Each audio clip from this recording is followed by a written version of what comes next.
পুৱতিতৰা ধাৰাবাহিকখনৰ আজি নিশা আহিবলগীয়া এপিছডৰ প্ৰম' মুকলি হৈছে। আজিৰ প্ৰম'লৈ আগবঢ়াৰ আগতে আপোনালোকে মোৰ চেনেলটো ছাবস্ক্ৰাইব কৰি কাষত থকা বেল আইকন টিপি দিবলৈ নাপাহৰিব। আজিৰ প্ৰম'ৰ প্ৰথম ভাগতে আমি দেখিবলৈ পাইছোঁ জোনালীয়ে অনুক কৈ আছিল তোৰ বাবে ভাল ল'ৰা এটা চাবি যাতে সি আমি দিব নোৱাৰাখিনি তোক দিব পাৰে। দৰকাৰ হ'লে তই যিদিনা ঘৰ এৰি গুচি যাবি মোকো নজনাবি।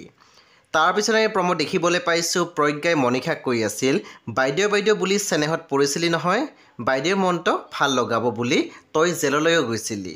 ক'ত গ'ল তোৰ ইমানবোৰ ত্যাগ, পাহৰি গ'ল তোৰ চেনেহৰ বায়ৰে। সেই বন্ধু বান্ধৱীসকল আজি নিশা 9 বজাত ৰং টিভিত আহিবলগীয়া পুৱতিতৰা ধাৰাবাহিকখন খুবেই বেছি ইণ্টাৰেষ্টিং হ'বলৈ গৈ আছে, সেই আপোনালোকে চাবলৈ একেবাৰে নাপাহৰিব। পৰৱৰ্তী আপডেটৰ বাবে আপোনালোকে মোৰ চেনেলটো ছাবস্ক্ৰাইব কৰি কাষত থকা বেল আইকন টিপি দিবলৈ একেবাৰে নাপাহৰিব। আৰু প্লিজ আপোনালোকে মোৰ ভিডিঅ' এটা লাইক কৰি দিব।